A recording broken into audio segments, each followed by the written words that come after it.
Le paludisme est une maladie parasitaire, surtout présente dans les zones tropicales et subtropicales. Les principaux symptômes sont fièvre, maux de tête, frissons et parfois vomissements et diarrhée. S'il n'est pas traité, il peut évoluer vers une infection sévère, parfois mortelle. Dans les zones les plus contaminées, la majeure partie de la population a acquis une certaine immunité à un ou plusieurs des 4 types de paludisme. Les crises produisent alors des effets atténués. Mais les personnes à risque, notamment les jeunes enfants, sont des victimes faciles. Il existe plusieurs molécules pour traiter les malades. La principale est l'artémisinine. Elle est souvent combinée à un autre antipaludique pour diminuer le risque de résistance. Les vecteurs de la maladie sont les moustiques du genre Anophèle qui agissent la nuit.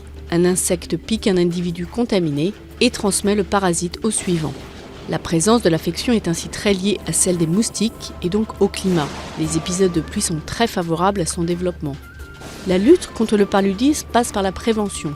L'usage d'insecticides à effet rémanent dans les habitations et les moustiquaires imprégnés restent les principaux outils pour diminuer l'incidence du parasite. Dans les années 50, l'Organisation mondiale de la santé a lancé une campagne visant à l'éradication totale du paludisme. Mais en 2015, 3,2 milliards d'êtres humains étaient encore exposés à la maladie, selon l'OMS.